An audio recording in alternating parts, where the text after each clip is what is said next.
Good evening. My name is Richard Costley. I am a member of the People's Power Assembly. Let me start by welcoming our guests who are here to speak to us and the guests who are here in the audience. Welcome. Normally on Wednesdays at this time and in this space, we have a convening of the People's Power Assemblies where we review and the recent period and plan for involvement in future events. The PPA participates in many grassroots activities, principally but not exclusively in the Black Lives Movement. We participate in the immigrant rights struggle, in the anti-fascist movement against police violence and incarceration, as well as other issues. We were part of an amazing contingent at New York City Pride this summer. Pride is under attack and we have to defend it.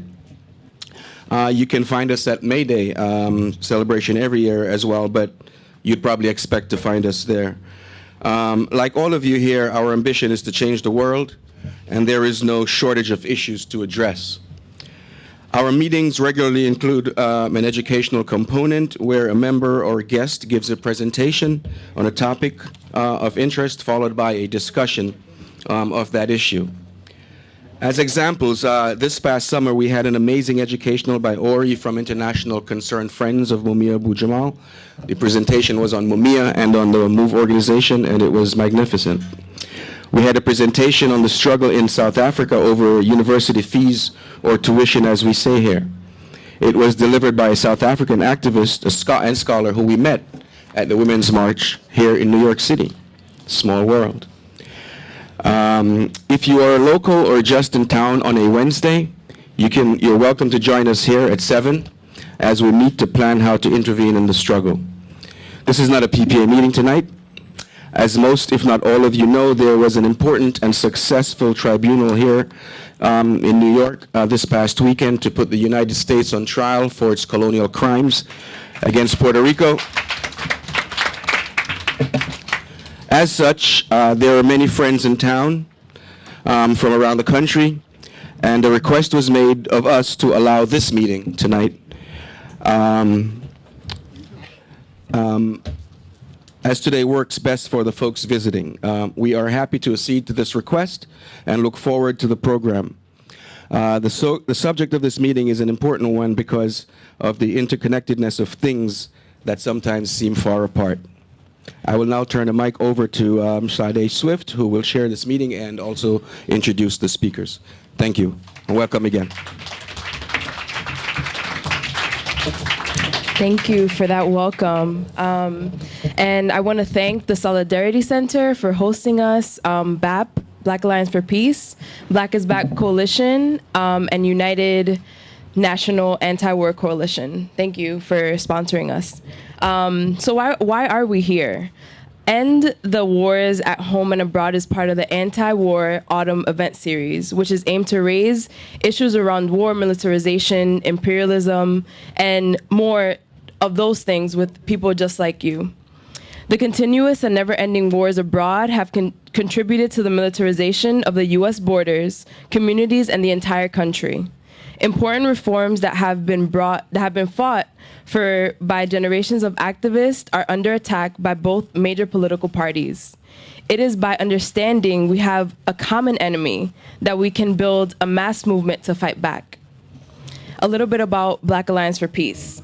Black Alliance for Peace is a people-centered human rights project against war, repression, and imperialism. The Black Alliance for Peace seeks to recapture and redevelop the historic anti-war, anti-imperialist, and pro-peace positions of the radical Black movement.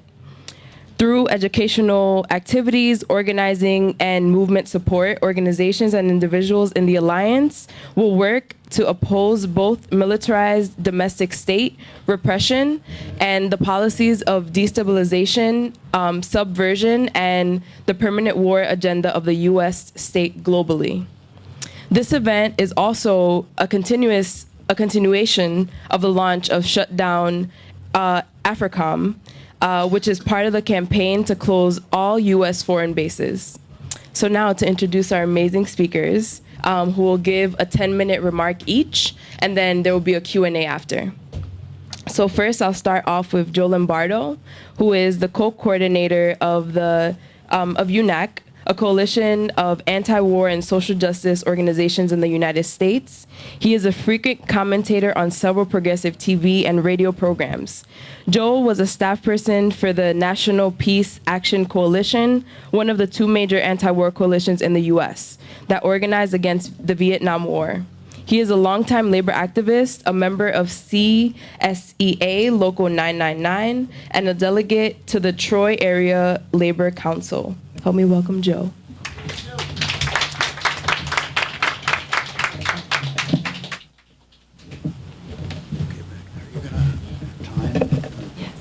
Let me know when it gets close. Okay, let me know when I'm close, all right? Okay. Hello, everybody. It's great to be here again tonight. As was mentioned, I'm the co-coordinator of UNAC, United National Anti-War Coalition, which is a coalition of about 160 groups, peace, social justice organizations throughout the country, including the groups that are represented on the panel here tonight. UNAC was started in 2010 at a conference of around 800 people up in Albany, New York. Strange place for a conference, but it's where I live, so it was good that way for me.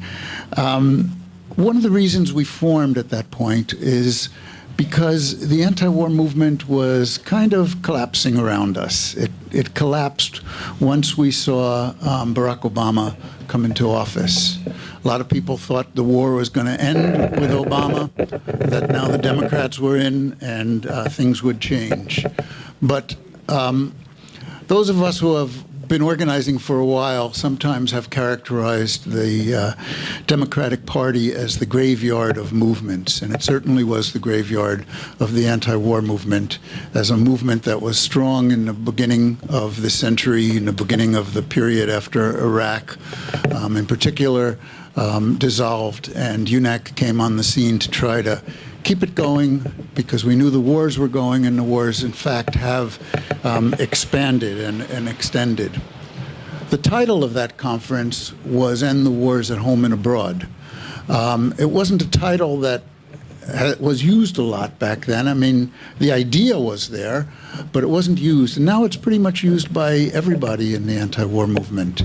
It's a very important achievement. We understood it in Albany, and part of the reason that our conference was in Albany is because the Muslim community in Albany was under attack, and this was part of the War on Terror, which was the excuse for the wars in Iraq and Afghanistan and since. They don't use it so much anymore, that terminology, but that's what it was. What had happened in Albany was the FBI went into various mosques, and one in particular, an inner-city mosque, low-income people, and they sent a FBI agent into the mosque who pretended to be a member of the mosque and tried to frame people up. He tried to get someone to take a loan because his pizza business was going under, and he did certain things that made it look like there was laundering of money going on with this loan, and he had told other people that he wanted to use some of the money that was being laundered for some missile or something of that sort. It was a total setup, and 2 people were arrested. The Albany community and the peace community came behind them, and that's why it was important that we met in Albany. We came behind them in a strong way. They were each sentenced to 15 years in jail.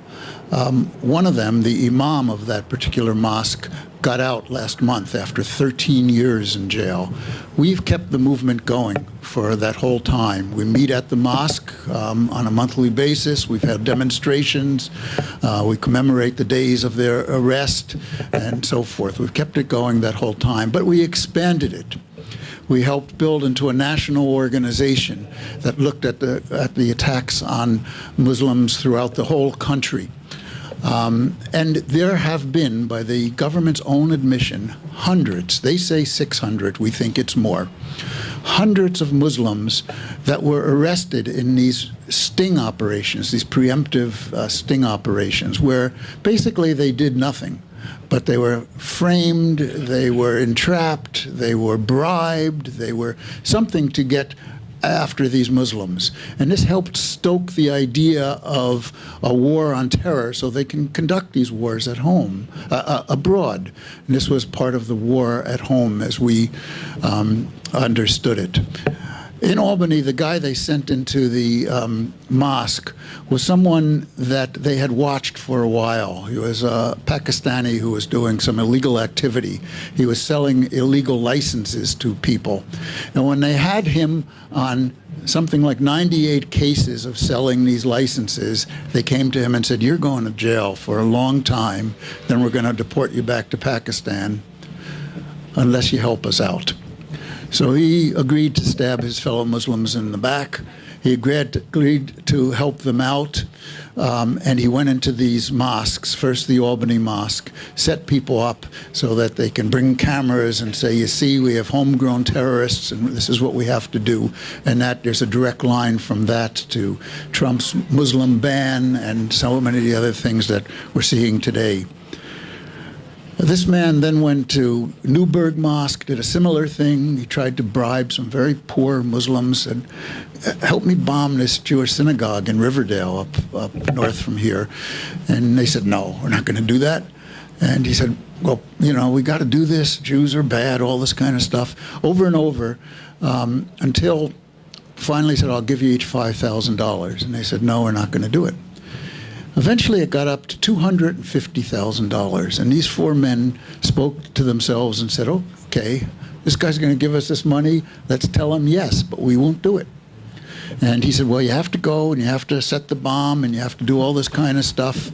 And once it's done, I'll give you the money." So they went down to Riverdale to this temple with a bomb in the car, and they told him he had told them what they had to do to arm this bomb. It was a bomb the FBI gave them. And they decided they were going to make it look like they were doing it, but they never armed the bomb. But as soon as they walked away from the car where this bomb was, they were arrested. They're spending the rest of their lives in jail. There's an HBO movie about that case. He then went out to Pittsburgh. He did a similar thing. And there's another movie called Terror, with T in brackets to show error, where it talks about how he set up some people in Pittsburgh and who knows how many other places. But they gave him a lot of money. And what he did with that money was he bought a limousine company, used cars that were not very roadworthy, that couldn't pass inspections. He used people that didn't have licenses to drive these cars. And you might have heard of the case that happened in Albany about a month or so ago, where one of his cars was driving 20 people. It crashed, and killed them all. That is the war coming home. This person should have not been able to do that. It was FBI money to do it. The FBI is complicit in that. All of this stuff is racism. It's racism. Racism is behind every war.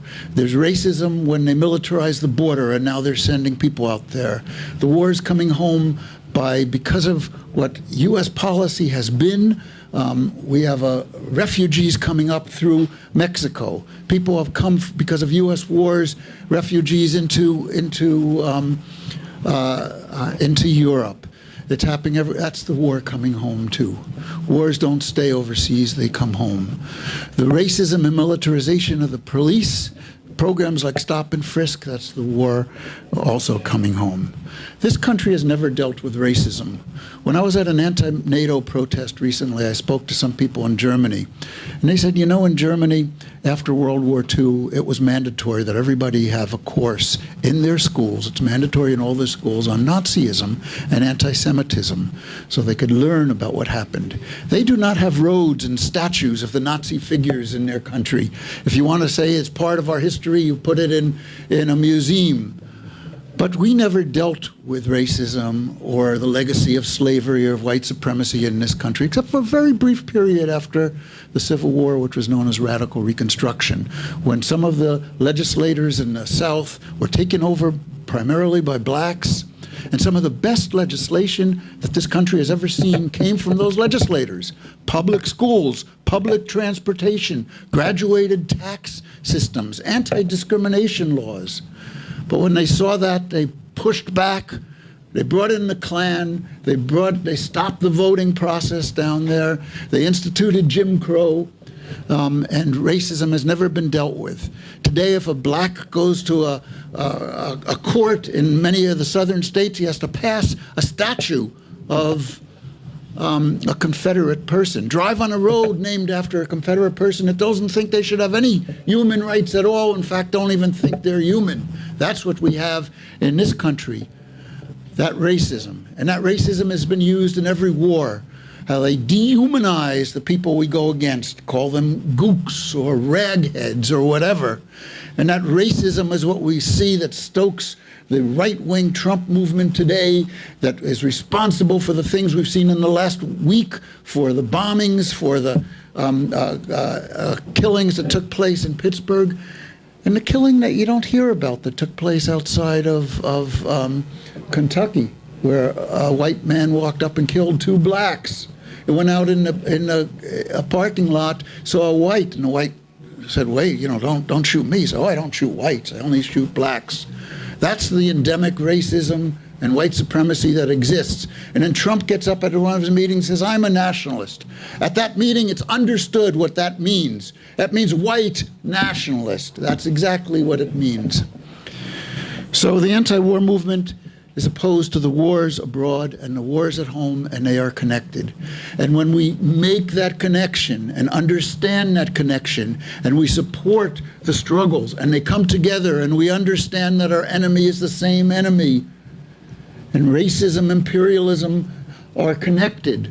When we understand that, we will build an anti-war movement. We will build a left in the United States. We will build a movement that can confront the racism and white supremacy in the United States. And that's what we are trying to do. So I urge you all to join us in that effort. Now, I just want to mention before I end, there's 3 things coming up as part of this anti-war autumn that you should know about.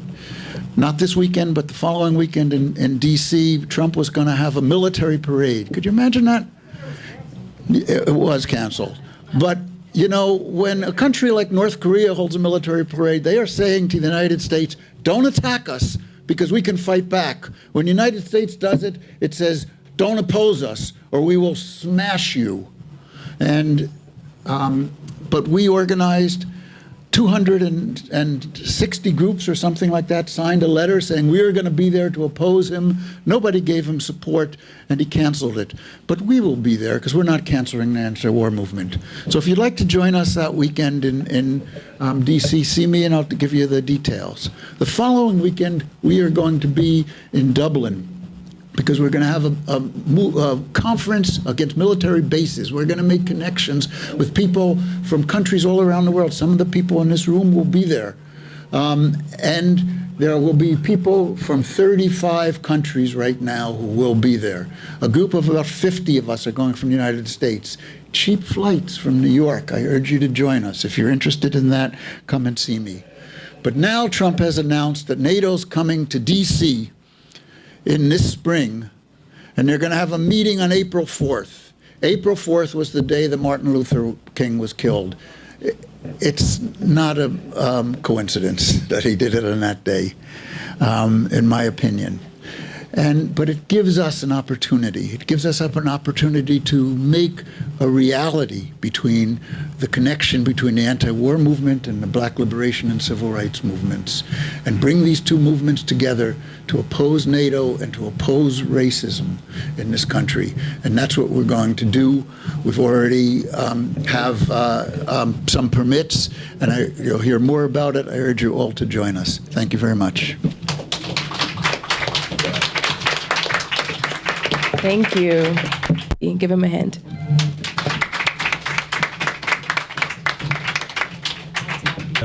It's a pleasure and honor to be here with you tonight to share,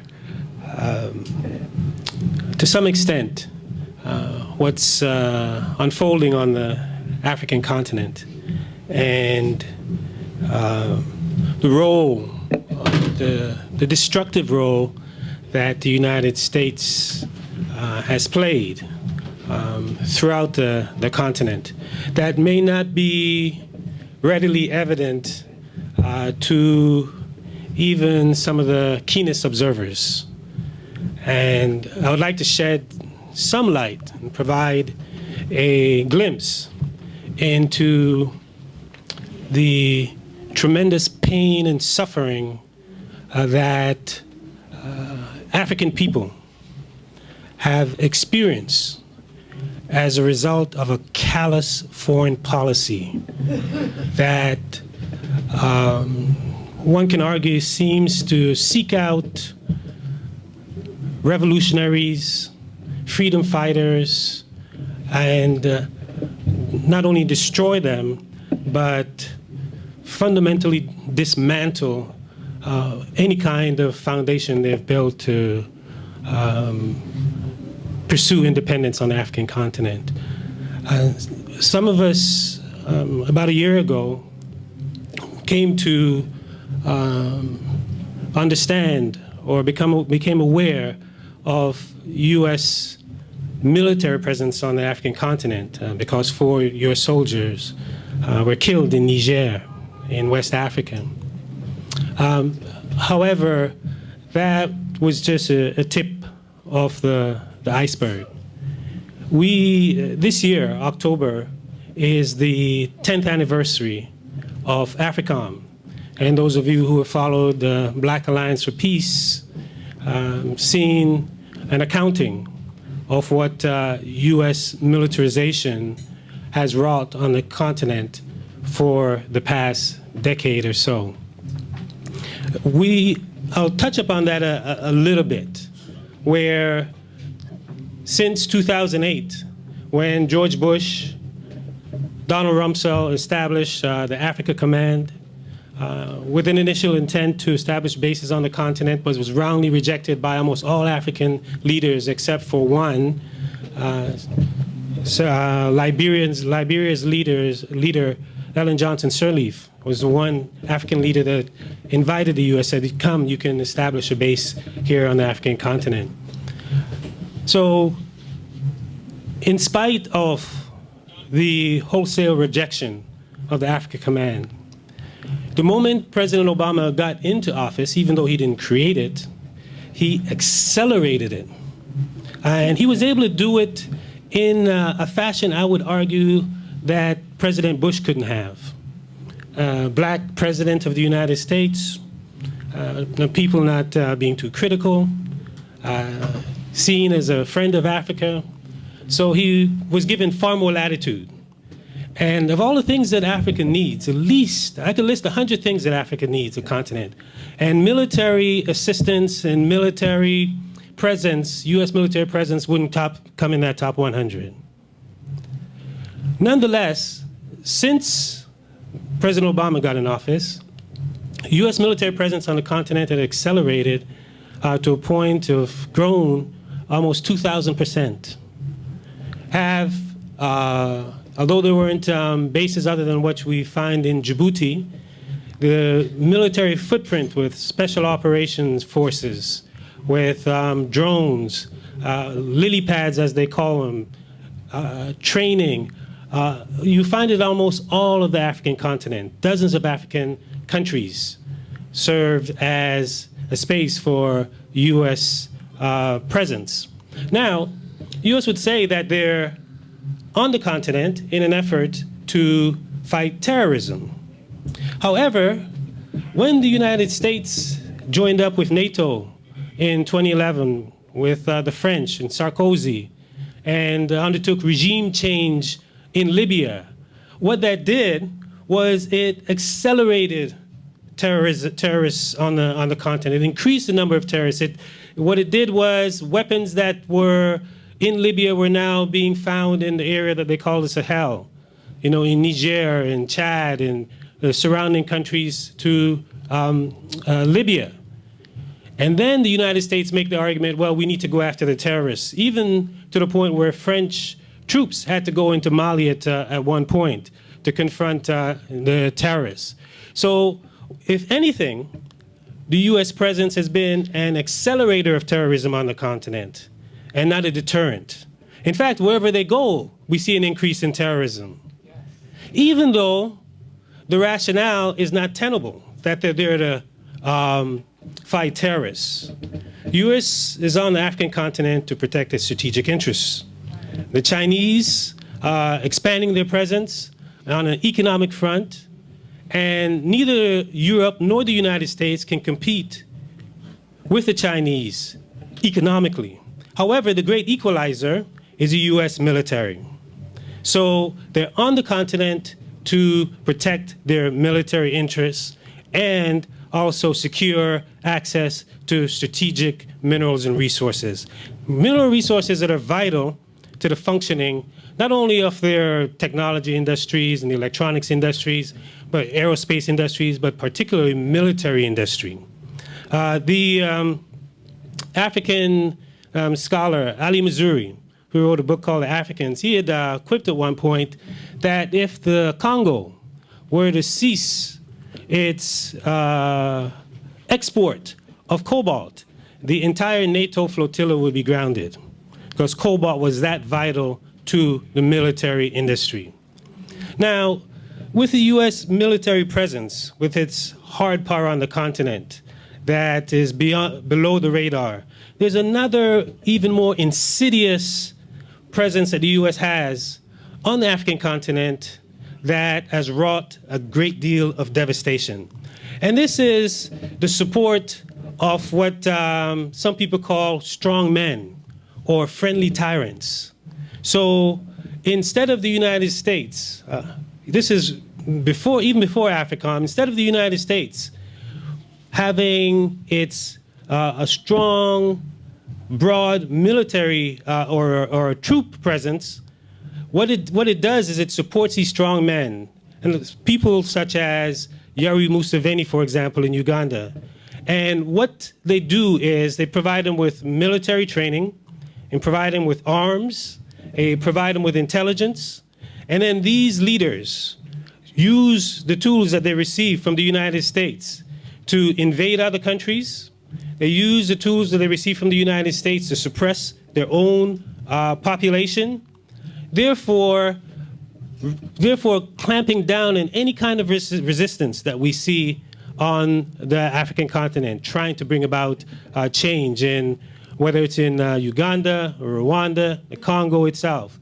And probably the best example of the devastating role that the United States support of these strong men or these proxy forces as wrought is in the case of the Congo. In 1996, the Rwandan government, the Ugandan government invaded the Congo with the backing of the United States. And as a result of that 96 invasion and a second invasion in 1998, an estimated 6 million Congolese lost their lives. And in those invasions, the United States not only provided military aid and financing and intelligence and equipment and training, but when these invaders were brought to bed at the international level, the United States would run diplomatic and political interference so that they wouldn't be held accountable. So this kind of support that we see being provided to these leaders, some of the most backward, sociopathic leaders that you can find on the African continent, has been really an obstacle for advancement on the continent as a whole. If we look at Uganda, for example, and okay, we have Uganda and we got to wrap up. Uganda and Rwanda, for example. Rwanda has received about $1 billion over the last decade or so in U.S. military assistance. When Obama first came into office, when he was inaugurated in 2009, there was a huge shipment of military equipment to the Rwandan government that was subsequently used to destabilize the Congo. Seeing that we have to bring it to a close, one of the key things that we can do, or several key things that we can do. One is to learn more about what's unfolding on the continent and the role that the United States is playing in terms of arming these strong men on the continent. Two, these strong men who are suppressing their population, the social justice movements that are found in these countries, we need to reach out to them in solidarity and support them by amplifying their stories, by providing them with access to platforms so that they can share with you the struggles that they're waging and the role, not only that their leaders are playing, but the role that the United States is playing to support those leaders who are suppressing the population. So in the question and answer, we'll get into more as to how we can be engaged in supporting social movements on the continent. But just to conclude that it's about time that we pull away the veils, so to speak, of the role that the United States has been playing in supporting strong men on the continent, in preventing progress on the continent because of its foreign policy and its military policy. Thank you. Thank you. Next, we have Lisa Davis, who is a longtime community activist and who is the vice chair of the Black is Back Coalition for Social Justice, Peace, and Reparations, and is the chair of its Healthcare Working Group. Please welcome Lisa.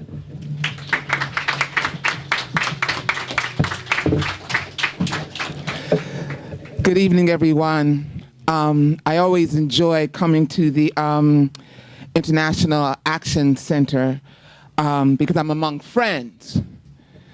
And many of you I've had the chance to work with very, very closely.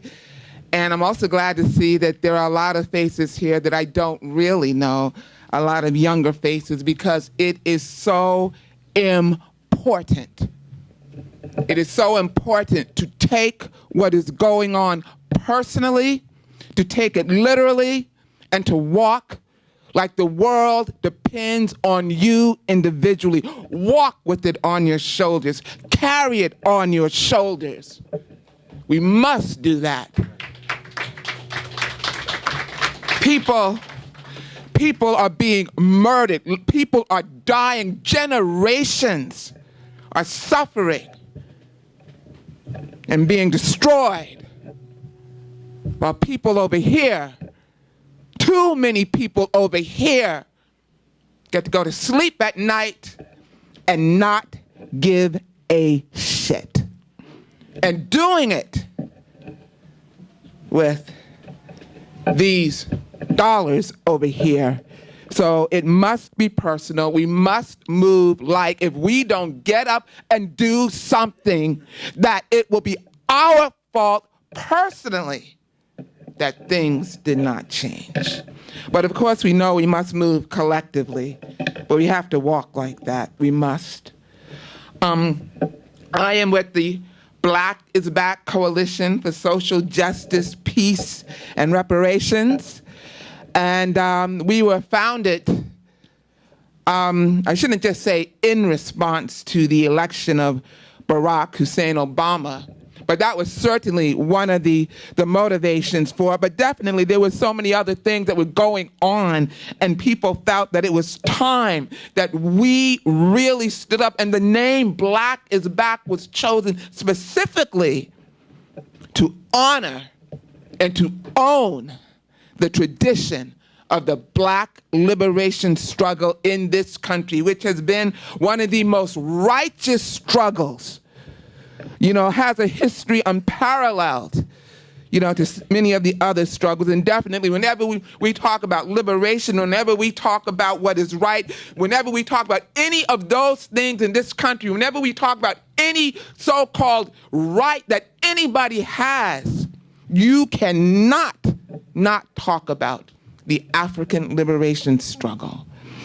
And so we chose, or the name was chosen, the Black is Back Coalition, to honor that, but also to basically give notice that we were not going to mince what was going on. We were not going to, for lack of a better word, sort of do a kumbaya stuff, because too much was happening. We wanted to rip the veil off, so to speak. We wanted to say no more. We must talk about what is going on here. We must develop the political maturity to talk about it, and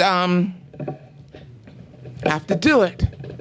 Can't be so worried about political correctness or niceness when the wars that are happening, not just abroad, but right here on these grounds, on this soil, these wars that continued, that never stopped, This country has never, ever been forced to, this government has never, ever been forced to examine itself thoroughly, and it requires, well, it doesn't require, I should say, but it should happen that white America, or white people all over the world, really, because it wasn't just an American thing that happened, but that they look at themselves. And there's not going to be any way around that. There's not going to be any way around that at all. Peace does not just mean the absence of dropping bombs or murdering people. That is not peace, although we do want that to happen. But it has to be much more than that, because you can have a lot of wars. There are so many wars, and you don't necessarily even have to fire a shot. But you do it through your policies, through your economics, through creating systems that are absolutely untenable, that rob people of their essence, their lives, their everything. And that is what the current system that we are faced with right now, the system of white, racist, colonialist power. And we must deal with that openly up front, and we must root it out. We must destroy it, but we must also examine what we are talking about. We're not talking, when we talk about getting rid of that, we're not talking about putting a black face or a Latino face or anything like that on a corrupt, thoroughly despicable system. We're not talking about that. We must definitely move to a systems analysis.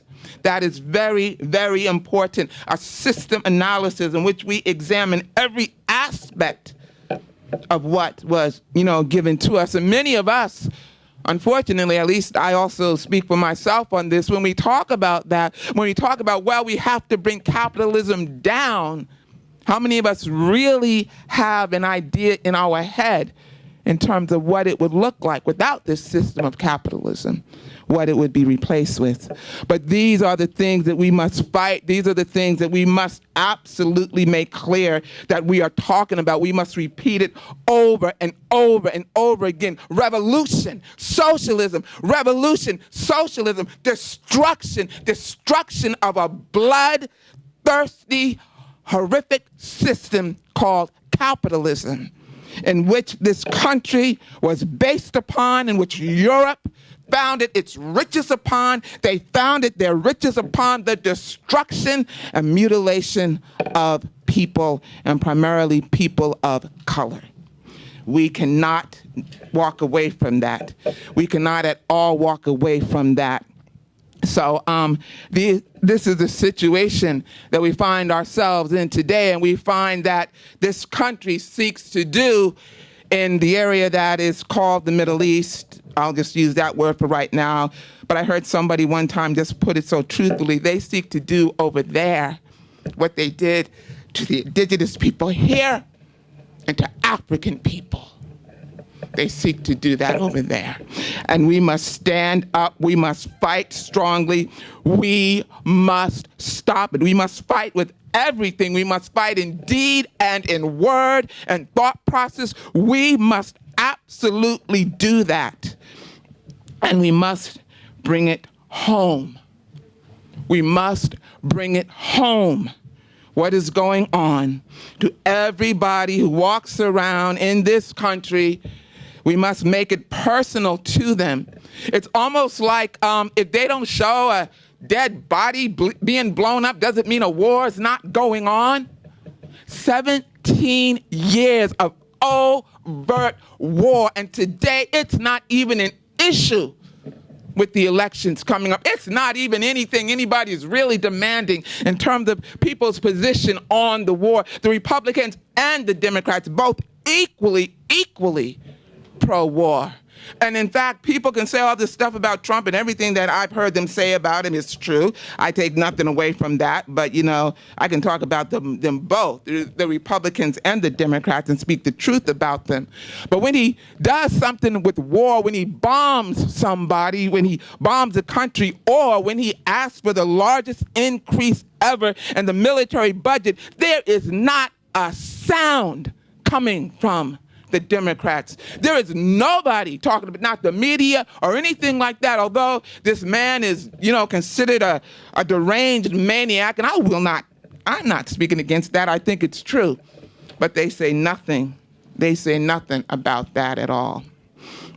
So I'm just going to talk about a few things. I see the 1 minute sign. It goes so fast.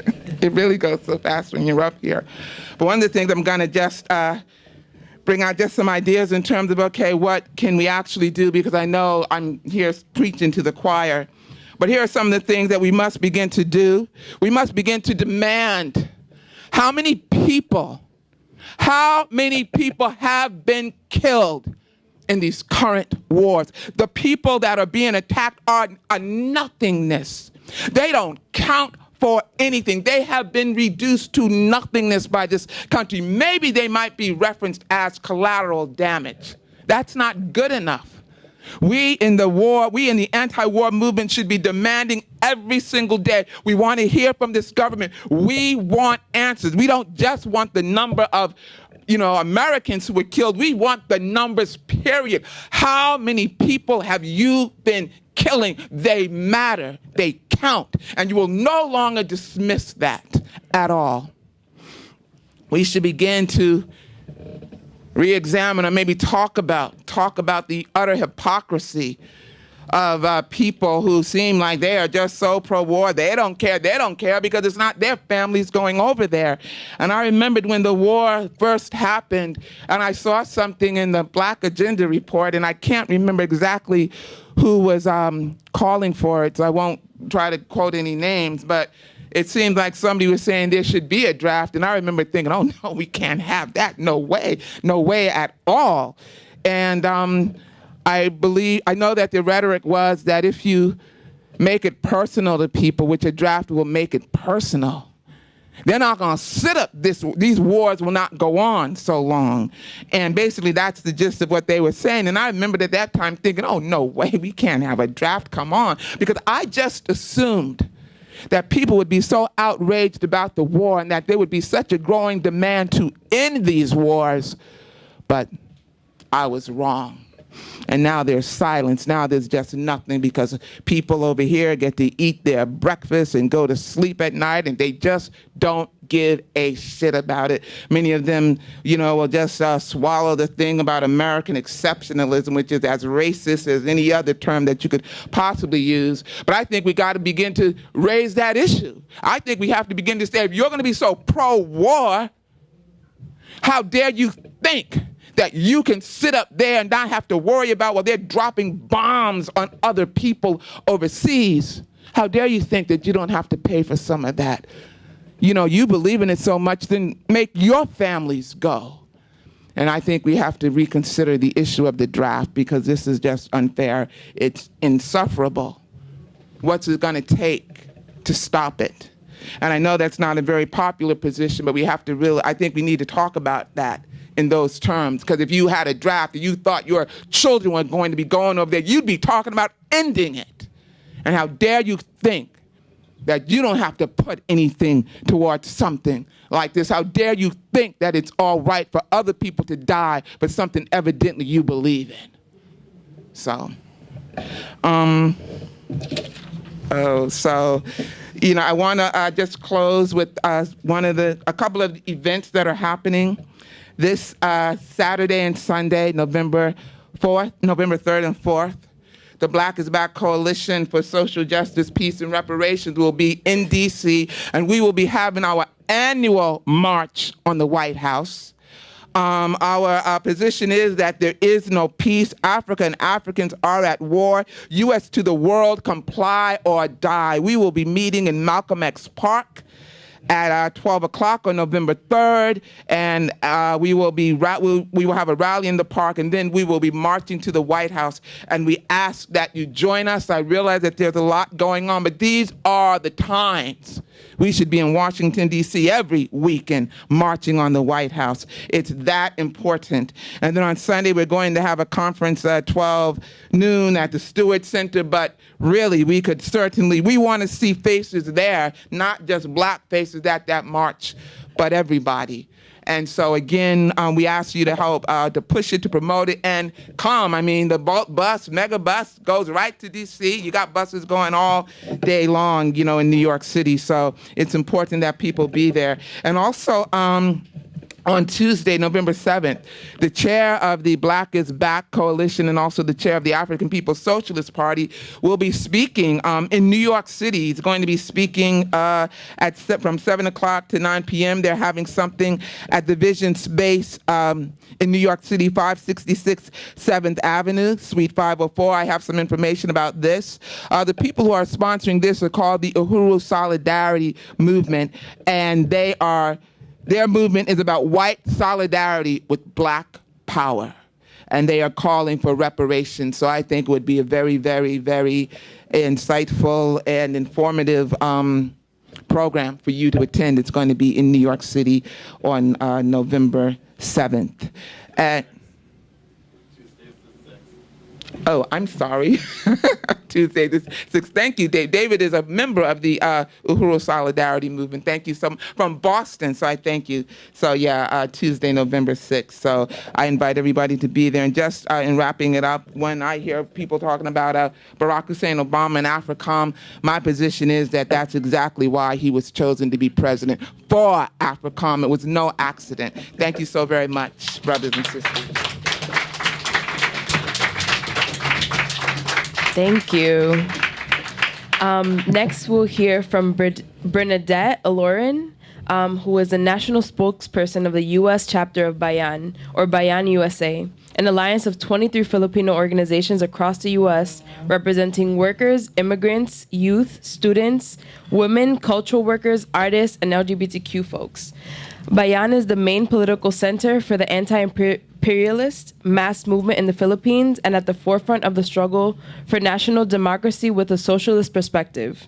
From 2009 to 2018, Alorin served as the chairperson of Bayan USA. Alorin is also a member of the International Coordinating Committee of the International League of People's Struggle, a global anti-imperialist and democratic formation of 300 members present in over 40 countries representing national and social liberation movements against imperialism and reaction. So welcome her. Thank you.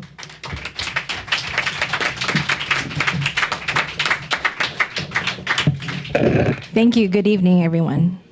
I'm happy to see my sisters in struggle, Juyeon from Korea and Hideko from Okinawa, my Asian sisters in struggle. I just want to remind everyone that the Asia Pacific region is a region we have to continuously pay attention to because it is, since the 20th century, remains the site of the largest global command of the U.S. Armed Forces, which is the Pacific Command, where you have the largest concentration of military bases and installations and presence in the world. So that being said, the Philippines is the largest recipient of U.S. military aid in the Asia-Pacific region. And when I say aid, I am referring to any funding, weaponry, technology that's used for Philippine military, Philippine National Police, and U.S. military operations in the country. Just to give some historical background, the Philippines was once a direct colony of the U.S. How many people here knew that? So, and now the Philippines is a neo-colony of the U.S. How many people here know that? Okay. So one agreement under the U.S. Pacific Command in the Philippines is the Mutual Defense Treaty. And there are MDTs with other countries as well. But the MDT in the Philippines was established in 1951 as a framework status of forces agreement under which there are many derivative agreements that basically allow for a permanent rotational presence of U.S. military in the country. So we may not have our permanent bases anymore, but because of these all other derivative agreements, the U.S. military can basically operate permanently, but with a rotational presence in over 20 ports all over the country. They have free access to. They also are annually there for counterterrorism exercises with the Philippine military. They're also supplying, just this year alone, the U.S. government has supplied much weaponry and technology to the Philippines, including the Raven and the Scan Eagle drones, which they do conduct drone warfare both for killing and also for surveillance. They also supply the Glock pistols, the M4 carbines, the grenade launchers, the operation gear, and the miniguns on the helicopters in the Philippines. The U.S. also supplies ships and rubber boats in the Philippines for the Philippine Marines and the Navy. They also supply aircrafts for the Philippine Air Force. So this is just, I'm not going to really focus on this. I will focus on the why. Why is the Philippines so militarized and militarized both by U.S. and also U.S. military aid? It's because it's the fifth most mineral-rich country in the world. It has over 1 trillion in untapped mineral, agricultural, and marine wealth. It's the regional food basket, so it supplies food. It feeds a lot of the region. It's also, because of this, it's strategic for U.S. geopolitics as it is situated right at the South China Sea. And it also has the longest running armed revolution in the region, including Islamicist armed groups, separatist groups in the region. But I want to call our attention more to why there is a long-standing armed revolution in the Philippines, and that's because the Philippines is rich, but the people are poor. And this is the story of many poor countries around the world. They're rich, but the people are poor. Just 11 days ago, in the Visayas, which is the central region of the Philippines, there was a massacre of 9 peasants, 9 sugar farmers that were affiliated with a union, by an affiliated union. And under Duterte, we know about this drug war. We know about the killings of so-called drug addicts in the urban centers. We don't really hear about the killings of farmers in the countryside. And under Duterte, there have been at least 13 massacres of farmers. And the militarization and the abuses in the countryside are very rarely make the news in comparison to the drug war. So these are also state-sanctioned killings under the Duterte regime. What you have to understand is that these killings are perpetrated by the Philippine military, who are funded by U.S. military aid. And in many poor countries, like the Philippines, there is a hacienda system. So the Philippines was once a colony of Spain, and Spain established a hacienda system, or a cash crop system, that the U.S. colonial government developed and maintained because it was a useful tool to keep the country subjugated. The 75% of the Philippine population are from the rural communities and live off the land, but all of them don't own the land that they till. They are beholden to a very small clique of landlord families that basically own all of the Philippines and work in collusion with big foreign national corporations. The Philippines is the 9th largest sugar producer in the world, and these farmers were killed in the sugar producing capital of the area of the Philippines. When we think about the armed revolution in the Philippines, we think about armed struggle. But really, the People's War in the Philippines, the main content of the People's War in the Philippines is not armed struggle. The main content of the People's War is agrarian revolution. And when we say agrarian revolution, we're talking about a broad spectrum of activities. It could, at the minimum, it's the struggle or a campaign for lowering the tax on agricultural goods, as well as lowering the rent on land, and as far as actual land confiscation and occupation, by military, if by armed force if needed. But we don't think about those things. We think about the armed struggle, which is important. But the peasantry, the farmers, the indigenous people are also struggling to protect and defend their lands, and for that they have to pay a very big price, and this is the story of many countries who have a hacienda system, especially in Latin and Central America, where the hacienda system literally keeps the country in a neo-colonial state. So this is at the center. This is at the center of the hunger question in the Philippines. This is the center of the hunger question in the whole world, the land question. And if you don't understand the land question in the Philippines, you will never understand the anti-imperialist struggle in the Philippines. You have to understand the land question first. And why there is an armed revolution in the country is because of the land question. And the people are raising arms to protect their land, to take their land back, and they're being killed for it. And this is another face of US-led war and militarism that we need to also understand as anti-war and peace activists here in the US. So these farmers were killed while they were resting. They were recultivating their idle land that was promised to them years ago during the Cory Aquino administration. This is back in the 80s. But because it was never implemented, there have been a series of fake agrarian reform bills that have passed, never genuine. They decided to take matters into their own hands and occupy the land themselves and recultivated it. It's funny because they're a Bayan affiliated sugar farm workers union. For many years, they were accused of being NPA, New People's Army, by the government and by the military. But when these farmers were killed, it was the military that accused the NPA of being the ones to do it. So you see how this works, in the Philippines, that we heard a story from a farmer who lost his son, and his wife was saying, they accused us of being NPA. Now they say the NPA is the one who did this to us. We want to speak to the NPA because we want to find the NPA now because we want to seek revolutionary justice. When you hear things like that, you can't help but be agitated and to cry because you see those who are being killed, those who are being oppressed in the countryside, who they are seeking for revolutionary justice and for support because they know who are the ones that are helping them. They know who are the ones that are killing them.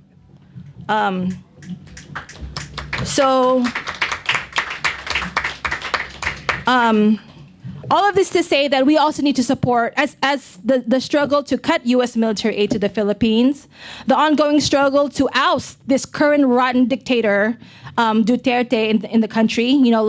Solidarity from the U.S. played a pivotal role in the ouster of two presidents in 1986 and in 2000. And it can happen again. We're hoping it can happen again next year. But the struggle to cut the aid is big. The struggle to get the U.S. military out of the Philippines is big. But we also need your solidarity for our national liberation struggle. For those of us in the front lines, the freedom fighters in the Philippines, in the cities and in the countryside, who are really at the front lines or are shedding blood, to protect the Philippines from imperialist aggression, and also who are paying the highest price for the revolutionary struggle. Thank you very much.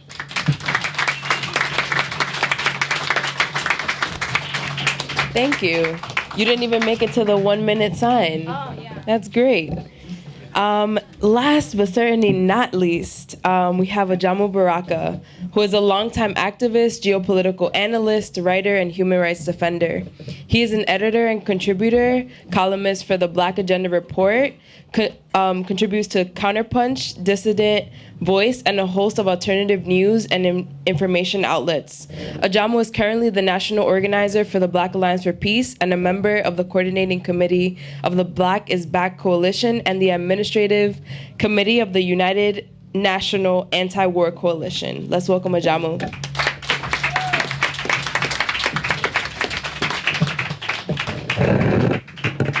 Thank you, Sade. And thank all of you for coming out on this this evening, where you could be someplace in mask and all kinds of things and running the streets and doing the stuff you do on Halloween, but you are here instead to talk about something very, very important for all of us. This issue of war and peace and imperialism. So this is the place to be, because we have to talk about what our responsibilities are, not only to the people in this country, but to the world. We have to talk about that because we have a primary responsibility to the people of the world. We are at the heart of empire, and we have heard tonight some of the consequences of empire. So we have to talk to people in this country about what is the only force that can put a brake on the activity, the behavior of empire that is responsible for the death and destruction of people globally. And that is the people here. So these kinds of conversations are absolutely necessary. We have a sense of what we have to do, but we have to make sure that we understand what our responsibility is at this current moment to engage the people of this country, to do what the two major parties are not doing, and that is to put front and center this issue of war and peace and the role of U.S. imperialism. Now, you know, we talk about peace, and peace is important.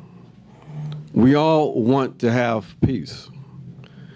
Any person who is a rational and moral human being would like to live in a society, live in a world in which we have peace and where people can develop and live in peace. But we recognize that there could be no peace without justice. That's why we recognize and we say quite clearly that we understand that we are at war.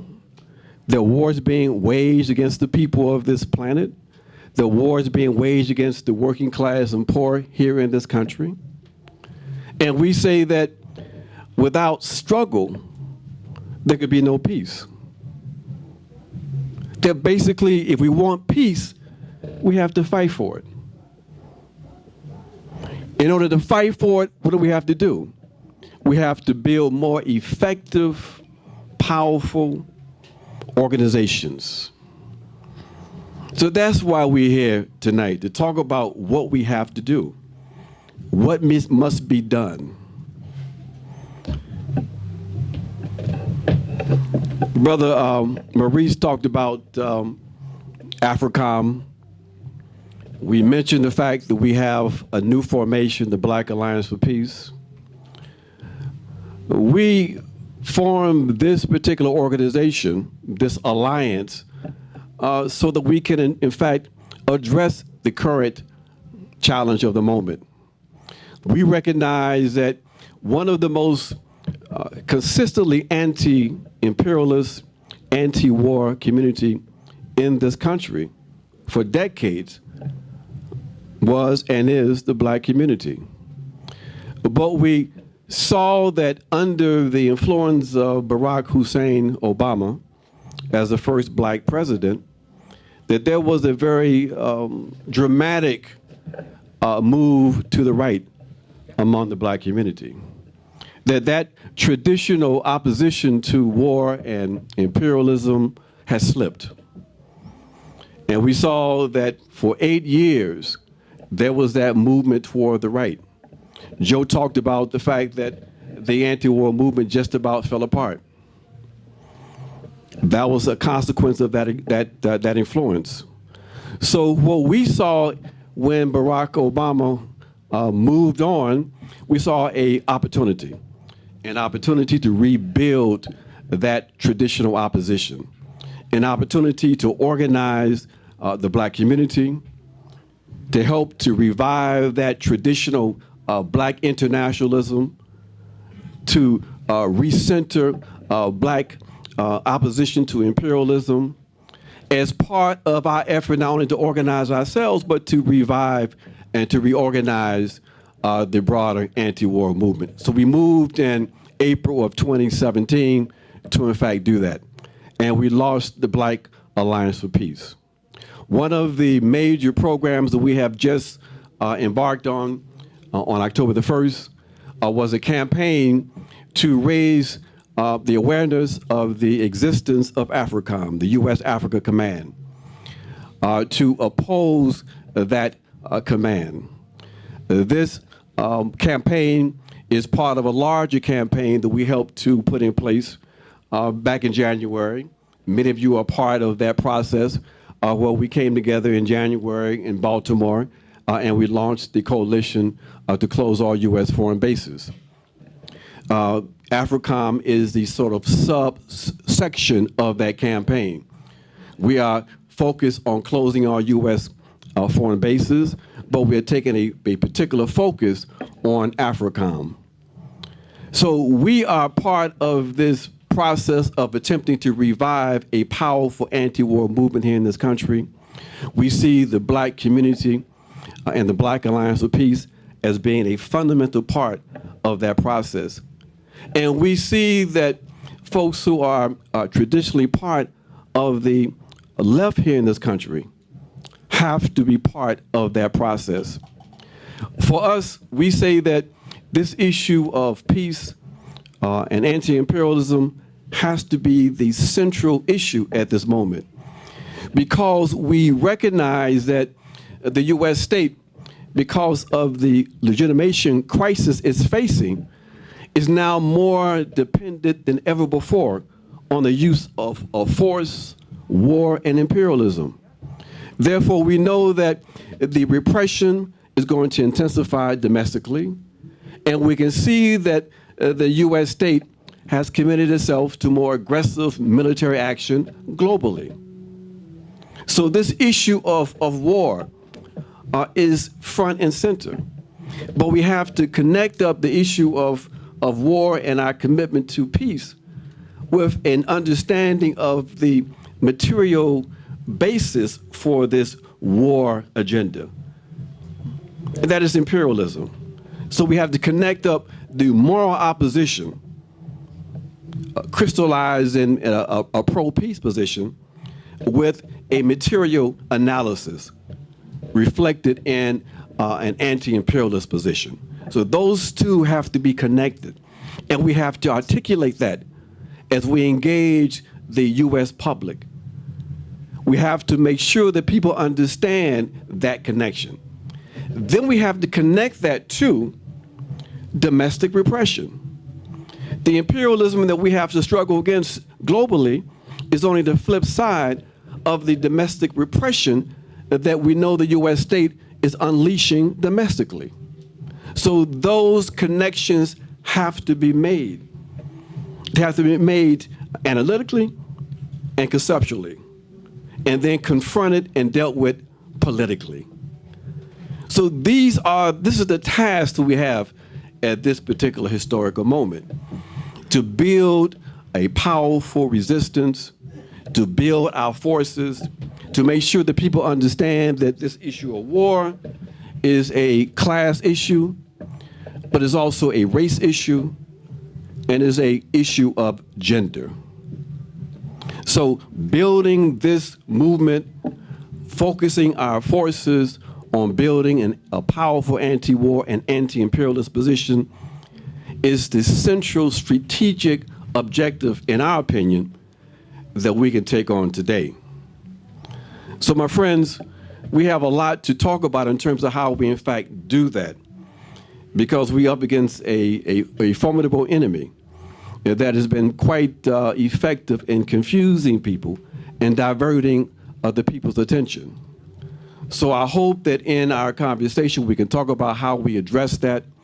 We can talk about and identify the kinds of challenges we have that can undermine our ability to build this anti-imperialist movement, and that we can leave here tonight with more clarity and a more firm commitment to build the kind of movement we have to build in order for us to live up to our historic responsibility to the people of the world. Thank you.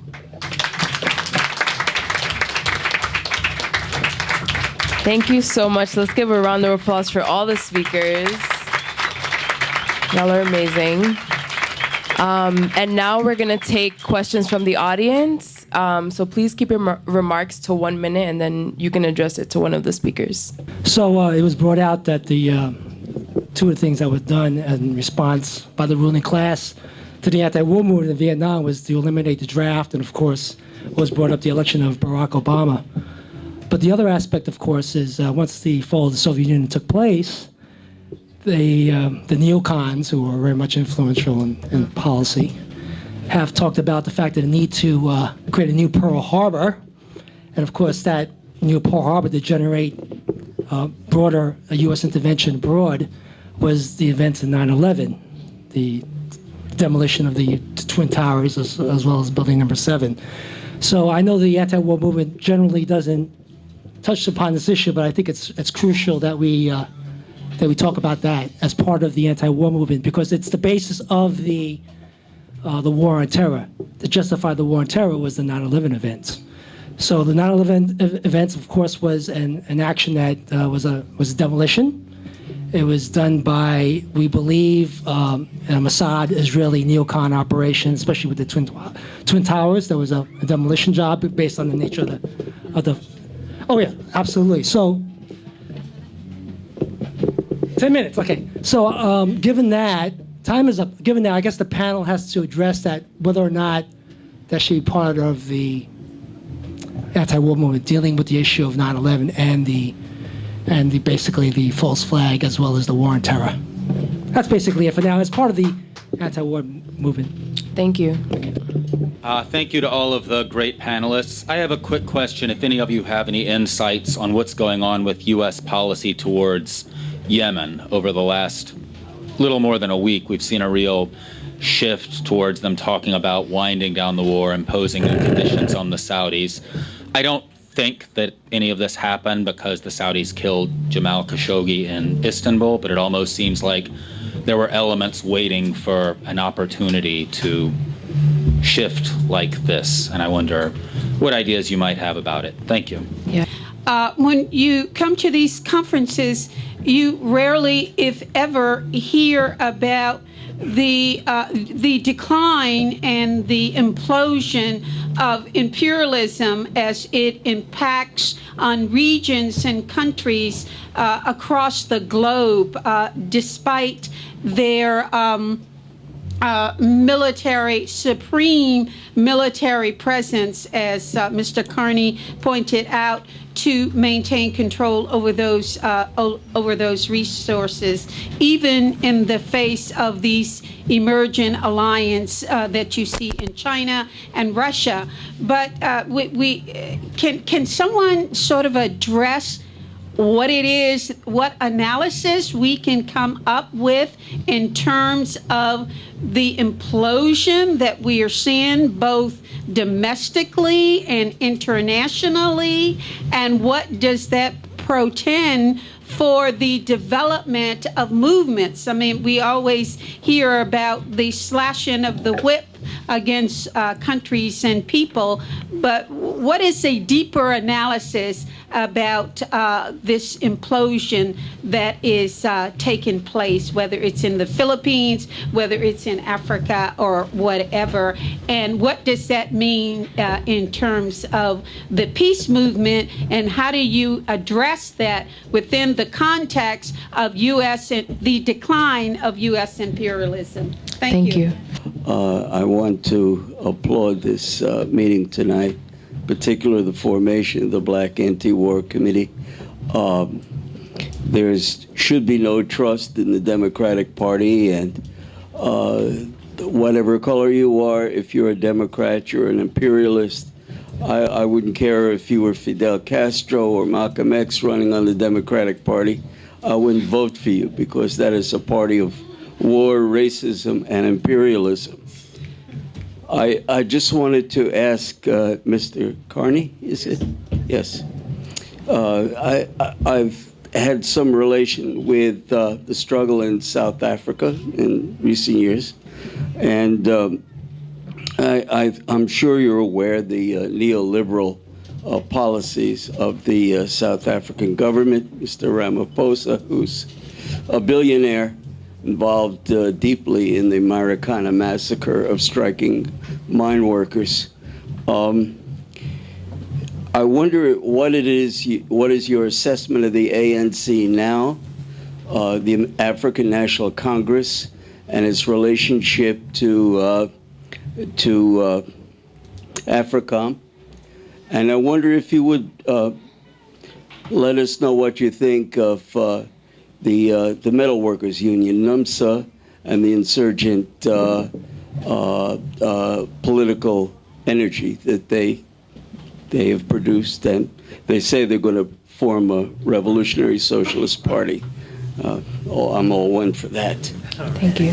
So that's going to be the last question for this round. Regarding South Africa and Ramaphosa, you rightly pegged Ramaphosa, and Sir Ramaphosa, who's the current president of South Africa and head of the African National Congress, who took over from Jacob Zuma.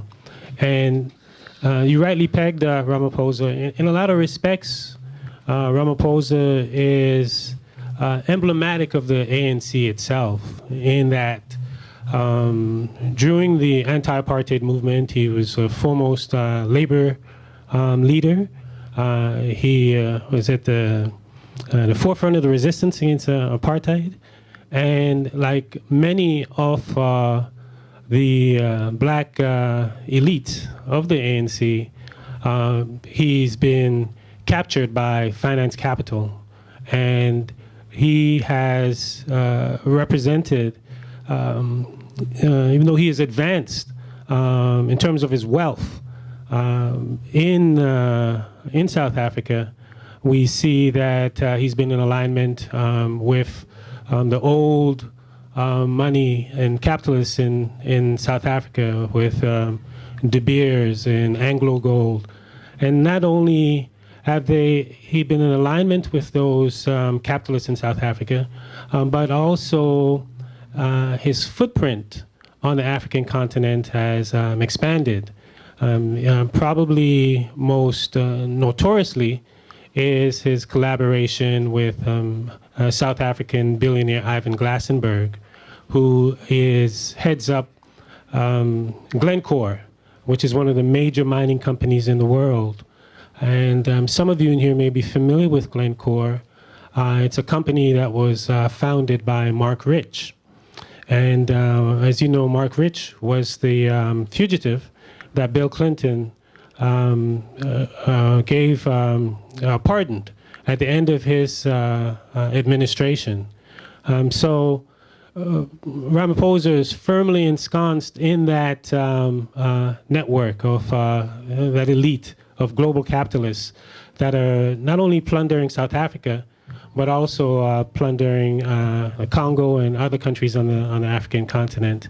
And now of late, he is called for or pushed, both he and the African National Congress have pushed for one of the principles of the Freedom Charter, which was to the ownership of the land.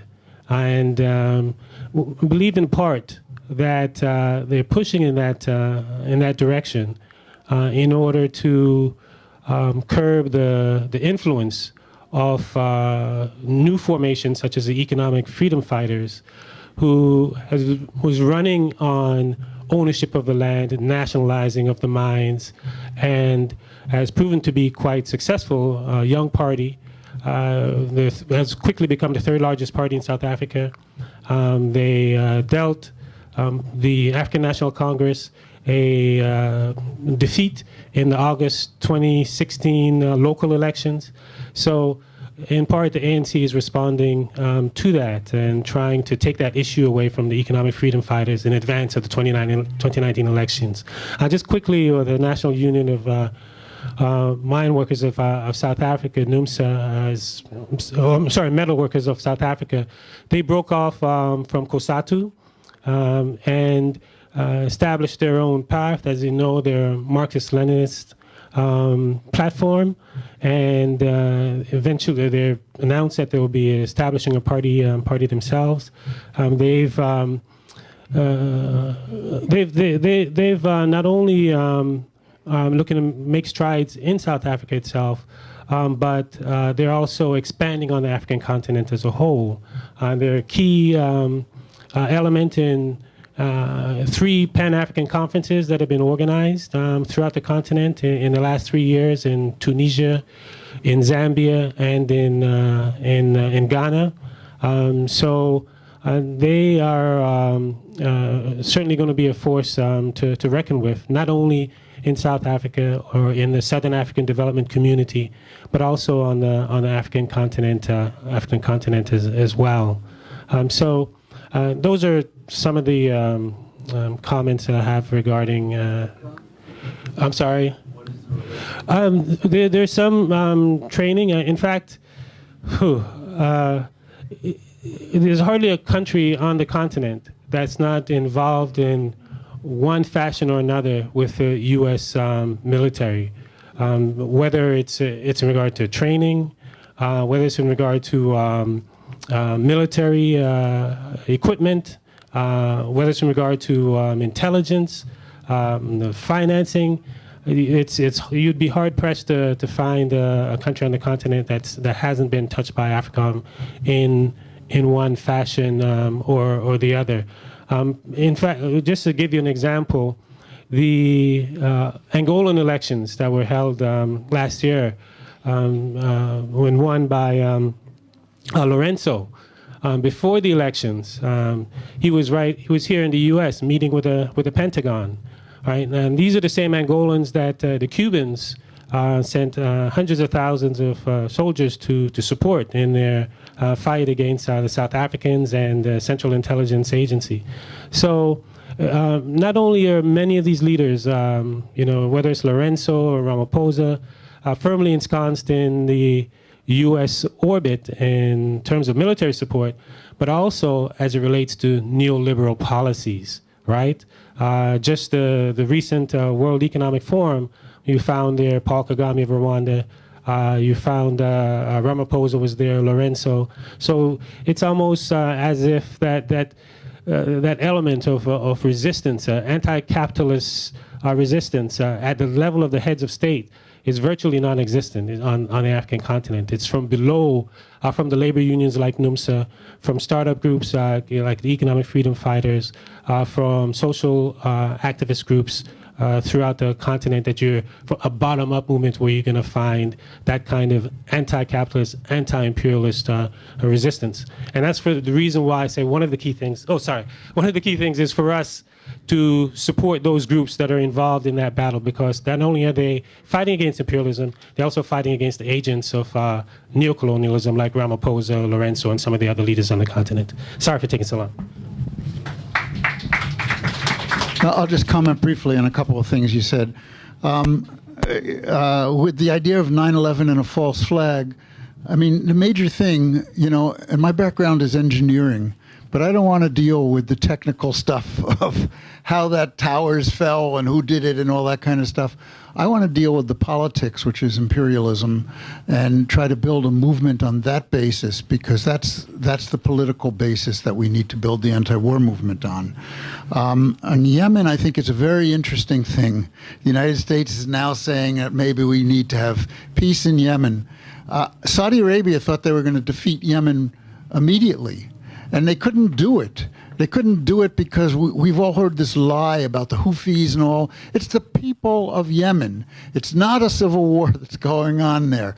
It's the United States and Saudi Arabia and the United Arab Emirates that are conducting a war against Yemen, and those people are not going to give up their country. It's like any war. The Palestinians have nothing compared to what Israel has in terms of weaponry and stuff, but they can't be defeated because they have to fight back. You have nothing else you can do when you're being oppressed but move forward. They've been pushed to the wall and pushed to the wall, and they can't go back any further, so they go forward, and they're being shot down every Friday, and yet they still move forward. And we all need to give our solidarity to that, but that's the reality of the situation. And on Nellie's question, which I think is really important, and really what I think it is a question which I think we need to discuss within the anti-war movement, which is the question is, what is the difference between the Vietnam anti-war movement and the anti-war movement today? And there's big differences, and it's usually minimized to, well, there's no draft. Well, it's true there's no draft, and they've learned stuff from that, not to have a draft and to use these proxy fighters like Saudi Arabia and others. But the imperialism and capitalism are in very dire straits, and they are struggling for diminishing resources around the world and competing with others to get those. They cannot end these wars that they're in, these continuous wars, in the same way they were able to end the Vietnam War and move forward. That means a couple of things for the anti-war movement. It means that it's more difficult for us to build a movement. We're not going to see some quick victories. But it also means that everything we do in the anti-war movement is a direct blow against capitalism and imperialism. And it's essential to building the kind of left that we want. When capitalism goes into a bad state, we just look at Germany when it was defeated in World War I, it was in a terrible state. And if the left could not lead the population, it could very easily go to the right. And we're seeing that in many places around the world. We need to build a left.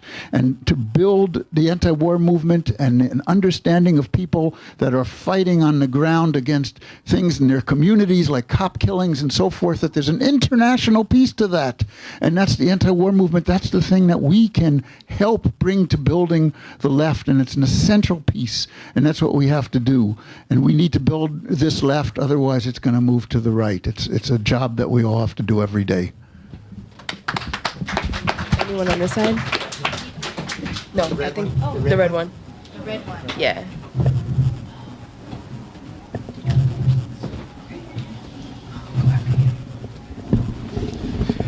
So appreciative of the questions. I just wanted to just give a couple of comments and thoughts. The issue with 9/11, I do think that is an important issue to also talk about, because as we know, so many things began to happen more overtly, since that happened. You literally have a generation who have grown up knowing nothing but that. I mean, you walk down the streets now, it's not uncommon at all to literally see the military in Penn Station, New York, at the World Trade Center, all just like it's nothing. So I think that that is, important that we should also talk about, but maybe not in the sense of, I'm sorry, my comrade name, over here was saying in terms of the technical things about what happened with it, but it's so important to use that to show how they got so many people, so many Americans to just lose sight of everything, and how they normalized this open police state where we don't even see it happening, and how that was used as a way to just go on and expand these wars without end, and to bomb and attack other countries that had nothing to do at all with the World Trade Center. No country attacked us. But, the U.S. used that to, expand and do all the kind of things that they want. And I just think it's important with some of the other issues that have been raised. It just goes to show the importance of building the anti-war movement over here, and to let our comrades overseas, to let our comrades internationally know that we are with them, and that we thoroughly condemn the United States' roles in any of this and what they're doing. I think that's so important to do. On the question of the war on terror, yes, I do think it's important for us to still integrate a real analysis on that question as we continue to build the peace movement today, because the war on terror, or the war on Islam, to be more precise, is still being used as a pretext for U.S. military presence and for military aggression all over the world, including the Philippines. I didn't mention it in my presentation, but there is an Islamicist armed struggle happening in the South, and the war on terror is being used as a pretext for U.S.-led war in the country. Just like it was back after 9/11 in 2002. On Nellie's question, which I think is also really important, I think if you're an anti-imperialist and one who believes in the self-determination of peoples, it's a really exciting time to be alive.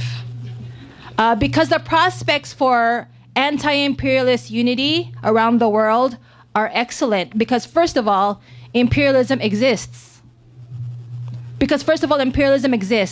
And it's in crisis.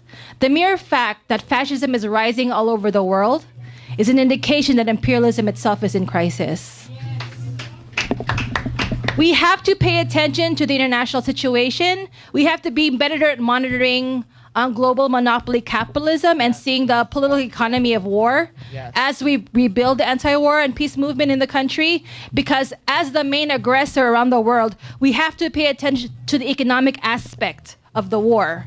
And the reality is that global monopoly capitalism, there has been no real growth in the real economy all over the world for the past 10 years. It's in a chronic state of depression or stagnate or non-growth.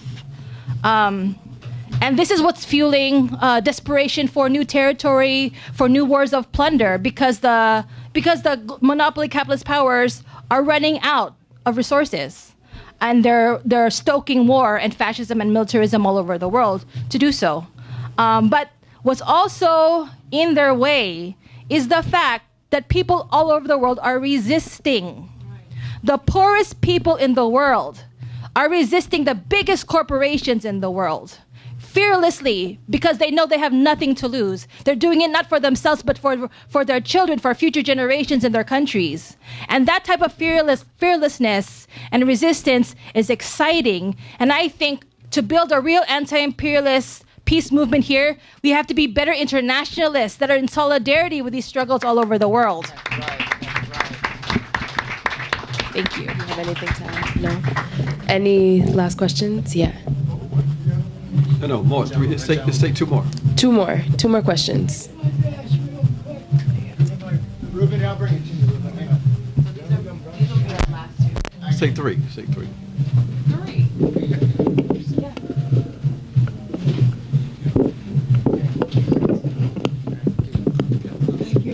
I just wondered, the presentation you made on the picture in Africa, would it be possible for you to put it into writing so we would have an opportunity to absorb it and know what it says? They don't print it here. They don't want us to know. They don't want us to know what's going on in Africa, what it means, any of that. And you gave a talk that explains it. Could you put it into writing? So say someone like me who has to read it. I can't remember it all. I'm sorry. Maybe I'm too old. I don't know. Maybe I'm too old. You guys are too young. I don't know. But it sure would help if you could put it into writing so all of us could sit down. Oh, that's what's happening. Or, oh, that's what that means. Or, oh, that's what they're doing. That would be very helpful. Thank you. Well, just quickly, the Black Agenda Report has written on this matter extensively. So if you subscribe to the Black Agenda Report, certainly you'll get it in writing. Also, you have the Black Alliance for Peace. They have their fact sheet in the back. Everybody should make sure they get it before they leave tonight. It's on the table with Julie back there. She can hold them up so you can get it. And you've actually echoed something Ajamu has been pushing me a lot on. Say I need to write more. So with you seconding that, I definitely need to write more as well. Wow. So, but there's some sources out there already, and I will be writing more as well. Awesome. So these will be the last two questions. Thanks for everybody for taking the time to explain everything to us. So I wanted to echo that point about what are some of the resources that people can learn about what's happening on the continent of Africa and in Asia Pacific region, who are some good journalists who are doing some work that we can follow, who are in the community.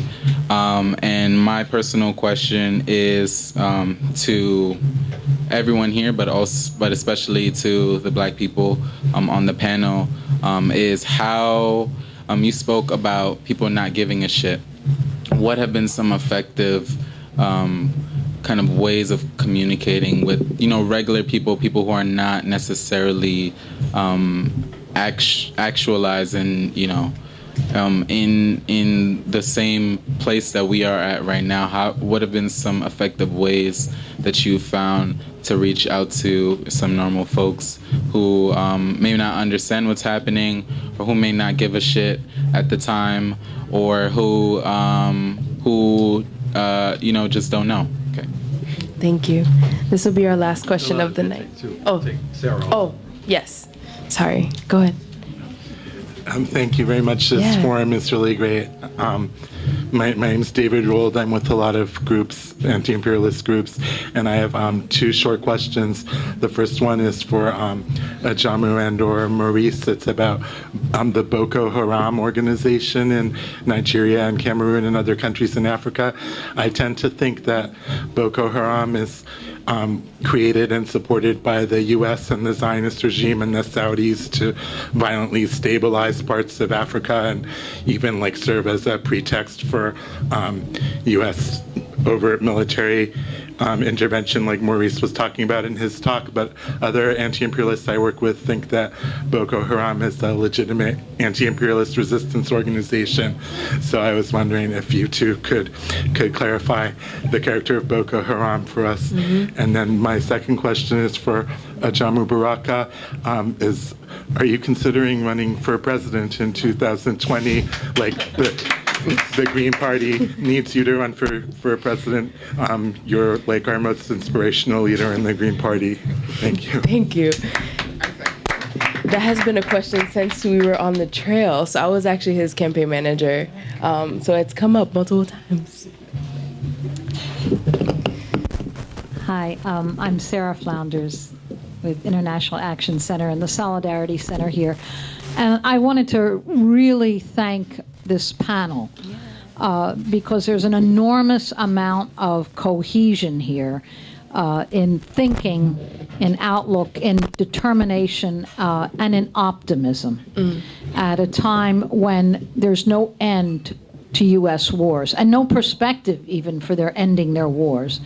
And we could have had also on this panel from Venezuela and from Korea and from Cuba and anywhere in the world, and also talking about the migrants and the march that's coming through Mexico and the raids and the roundups here, and the LGBTQ movement, and so many of the movements that are providing real resistance and energy. So these panels, because I wanted to go back to the point that Ajamu sort of closed with, having a perspective is the best ammunition, and panels like this, I think, are an enormous contribution of folks having both like minds and optimism and determination, which I think, Berna and Lisa, actually everyone on this panel really addressed. So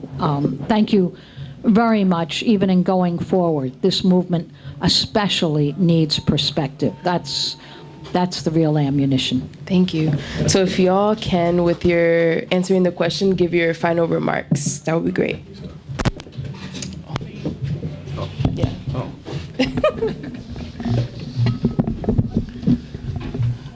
Thank you, Sade. Very, very quickly, let me just first start with the question on Boko Haram. We saw that basically as a consequence of the destruction of the Libyan state, that the military ability or capabilities of a number of groups across the African continent was enhanced because of the proliferation of the arms that came from the state and then were systematically disseminated to various armed opposition groups on the African continent. We believe that that was deliberate. It was part of what Maurice talked about earlier in terms of creating a pretext for more direct U.S. intervention on the African continent. One of the entities that became more dangerous was, in fact, the oppositional group in northern Nigeria known as Boko Haram. They had some legitimate political concerns within the context of Nigeria, but we know that those kinds of concerns and contradictions are used by imperialism for its own particular agenda. And those concerns were then transformed into an opportunity for the U.S. to become more directly involved in northern Nigeria and in the Great Lakes area in general.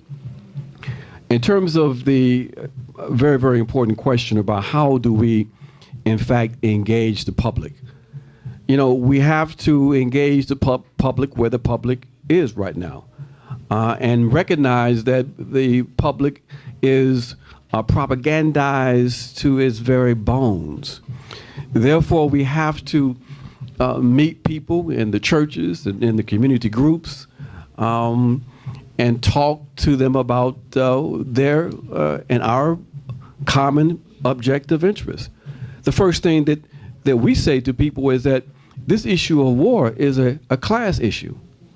That it is the capitalist oligarchy that is bent on sending the sons and daughters of this nation to fight the sons and daughters of working class and poor people around the world. And we say that we have no interest in that. We say that basically our position is not one drop of blood, not one drop of the blood of working class and poor people in defense of the capitalist oligarchy. We talk about the fact that this obscene military budget is a direct theft of the people's resources. And we talk about what those resources could be used for if we really controlled those resources and they were redirected to address the needs of the people in this country. So, we have to engage in those conversations. It is a long and protracted process, but we have to do it because we had no other choice.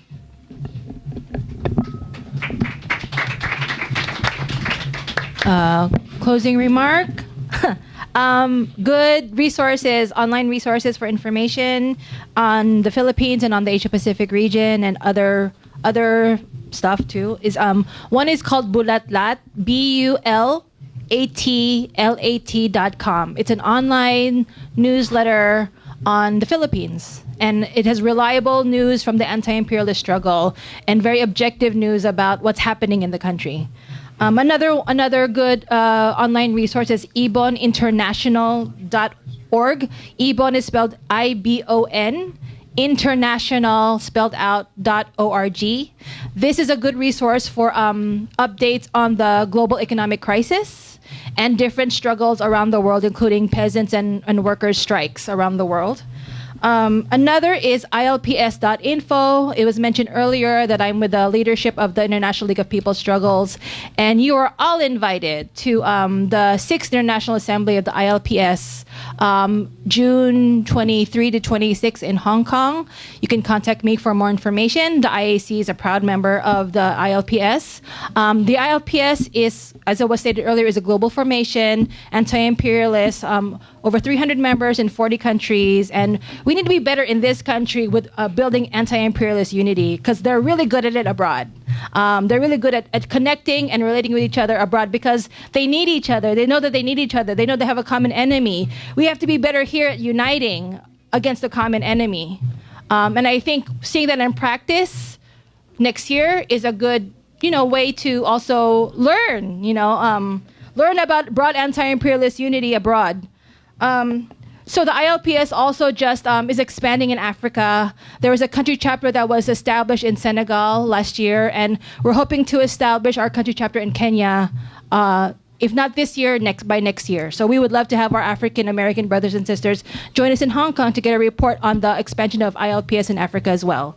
And lastly, just to say that the struggle against imperialism is the struggle that's in front of our faces right now. And that is a political struggle. It is not an ideological struggle. Let's not have our different ideological backgrounds divide us and disunite us against the common enemy. We have to unite no matter which ideological background you come from, whatever religion you come from. We have a common enemy objectively, and we cannot let that stop us from uniting. Thank you. Yeah. Very, very quickly, because if I don't do this, then NEF is going to get me. Please, if you get a chance to sign the petition that we have for Black Alliance for Peace, opposing AFRICOM, and if you can't sign it here, for those folks on the live stream, please go to blackallianceforpeace.com to sign the petition opposing AFRICOM.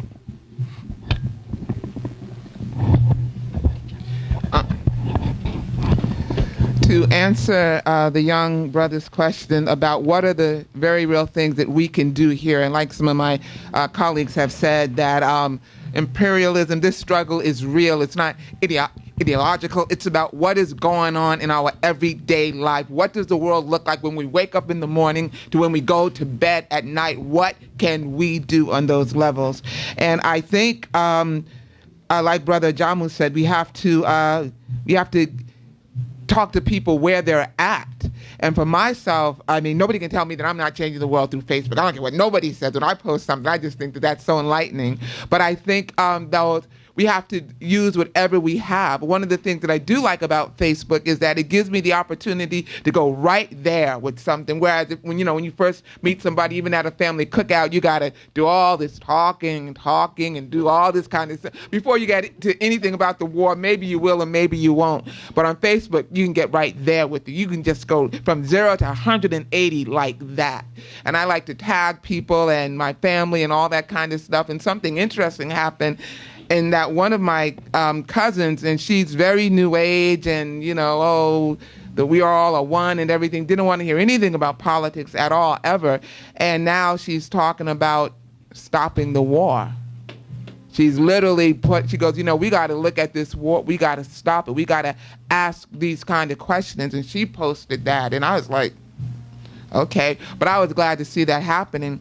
So we have to just continue to do that. I think we have to rip to shreds that concept of American exceptionalism. I think that's something people can understand. We have to show it for how racist it is. It's like substituting, oh, well, we're white and we're better than everybody, but they just use the word American exceptionalism. I think it's horrible. We got to dissect that term and just not allow it to be used. It was used so much in the last presidential election, and it's ugly and it's offensive.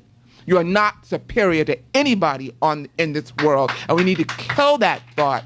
So I think that that's a very kind of like focused, very simplistic way, something that we can do that everyday people can get. And I also think, like, when we talk about the budget, I read something just incredible to me, but $21 trillion is unaccounted for at the Pentagon. They did an audit and all that, and they just can't account for that. Now, in terms of what that figure is, because it's so astronomical, we can't even conceptualize it, but I'll give one way of being able to do that. If a person who makes $40,000 a year, it would take them 25 million years to be able to make 1 trillion. I think those are concepts people can understand, and we can begin to use them to rip to shreds what's going on. Yeah, 25 million years to make 1 trillion. I had to do the math on that. Can't be right. Just quickly on some of the sources, I mentioned before, Black Agenda Report is an excellent source. Pambazuka, Pambazuka, Pambazuka.org is another good source. Our website, friendsofthecongo.org. Go to the homepage and follow our Twitter and Facebook feeds. We connect struggles throughout the continent and and the African world. That's another good source. Pacifica Network, WBAI here in New York, WPFW in Washington, D.C. Those are across the Pacific Network. You get different shows that deal with the continent. The Real News Network also is a good source for analysis on the continent. And in terms of connecting, how music, art, theater, those are some of the ways in which we have engaged people. Films. I don't know, Solidarity Center, we've opened a screening films on Africa. If you sign up for friendsofthecongo.org, we have film screenings throughout the city. On December 13th, we'll be screening a film here in the city that looks at U.S. role in supporting authoritarian figures in the Great Lakes region of Africa. So if you go to our website, friendsofthecongo.org, and sign up, you'll be able to get alerts when we're having events in New York. So those are some sources and ways of reaching communities. Probably the most powerful that we've found has been really the films and the music. We also bring young people from the continent to communities here in the U.S. We do tours and connect with the social movements that are unfolding here. Just as there's Black Lives Matter here and other social movements, we have young people on the African continent who organized to overthrow Blaise Compaoré in Burkina Faso. And Blaise Compaoré was one of the main agents of neocolonialism on the continent, both for France and the United States. So that was a tremendous victory that we all should know about and celebrate those young people. And finally, just a few quick things. In closing, that I think it's vital for us as we look at the continent to look at it as a geostrategic arena where you have France, Europe, United States, who are backing up different agents on the African continent that are fomenting wars, creating instability. We're often fed the notion that what's unfolding is a lot of ethnic violence, but that's not the case. The kind of violence that unfolds is a result of geostrategic battles, primarily for resources. And the African continent is the richest continent in the world, and it has precious and strategic resources that are vital to the functioning of not only the U.S. and Western militaries, but also our modern day life. You know, in Congo, we have two key minerals, coltan and cobalt. Coltan, your phones wouldn't function the way they do without coltan. The mic that I'm speaking on, the laptops, cobalt, for the electric car industry, cobalt is vital. Congo has the largest reserves of cobalt. So these are economic matters that are being fought over on the African continent. However, they're presenting it to you as ethnic conflict, and they feed you a pornography of violence. But one thing I would say, look at Congo, Africa, through a prism of justice, not charity. See it as a part of the greater global battle for control of resources around the world. Thank you.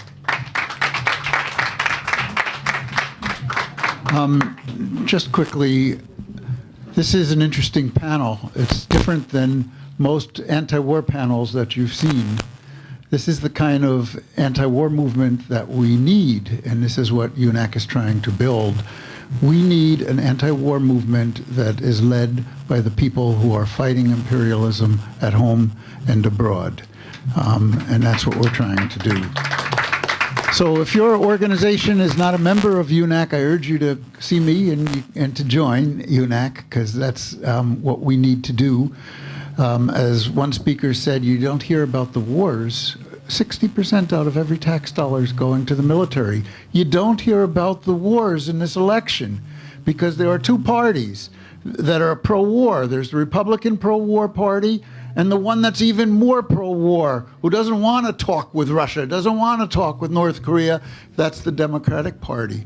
And so the news media is the propaganda arms of those parties. So you have to be the propaganda arm of the anti-war movement. I urge you to join UNAC, to join the movement, and let's struggle together. UNAC's website is unacpeace.org. Thank you. And lastly, this was live streamed on BAP on the Facebook, so if you want, you can go and share that. And have a great night. Thank you.